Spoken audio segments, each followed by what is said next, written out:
শিক্ষার্থীরা উৎপাদকে বিশ্লেষণের এই যে কোয়েশ্চেনটা বিভিন্ন সময় পরীক্ষায় এসেছে এবং এই কোয়েশ্চেনটা অনেকেই দেখলে মনে করে যে এটা কিভাবে করবো, এটা কি করা যায় নাকি, একটা বিভ্রান্তিকর অবস্থা সিচুয়েশন ক্রিয়েট হয়। তো আমরা এখন আগামী 1 মিনিটের মধ্যে এই কোয়েশ্চেনটা সলভ করে দিব এবং তুমি শিখে যেতে পারবা, কারণ এই রকমের যে কোনো প্রশ্ন তুমি ইজিলি অ্যান্সার করতে পারবা, সেই কনফিডেন্সটা ইনশাল্লাহ তোমার চলে আসবে। তো চলো আমরা অঙ্কটা শুরু করে দিই।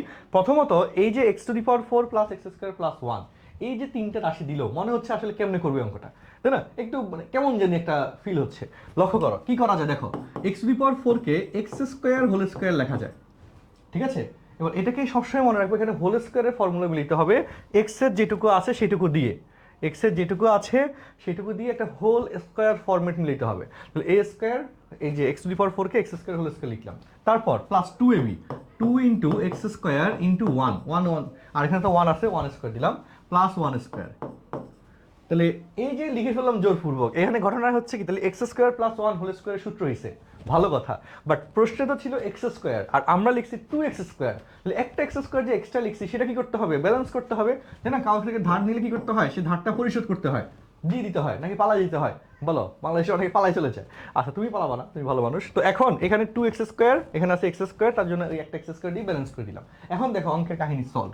এই যেটুকু আসছে সেটুকু সমান, লক্ষ্য করে দেখো এখানে যেটুকু লিখলাম এইটুকু সমান কি লেখা যায় বলো, x² প্লাস 1 হোল স্কোয়ার। উৎপাদকের বিশ্লেষণ মানে কিন্তু গুণ আকারে প্রকাশ, আর তারপরে আছে -x²।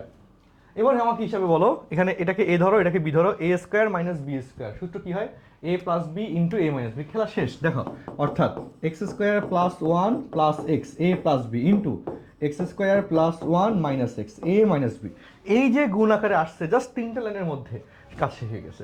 এটাই হচ্ছে উৎপাদকের বিশ্লেষণের কাজ, অর্থাৎ গুণ আকারে প্রকাশের কাজ। আর এই রকমের আরেকটা প্রশ্ন ধরো, আমি পরের কন্টেন্টে রেখেছি, দেখো এই যে এই রকমের দুটো কোয়েশ্চেন আছে, সেটা তুমি বাসায় ট্রাই করো, বাড়ির কাজ হিসেবে এই ভিডিওর কমেন্ট বক্সে দিয়ে দাও, আর যদি না পারো আমাকে জানাও, আমি ইনশাল্লাহ সলভ করে দিব। তাহলে এই রকমের যে কোনো প্রশ্ন আসলে আশা করি তুমি এরপর থেকে পারবা।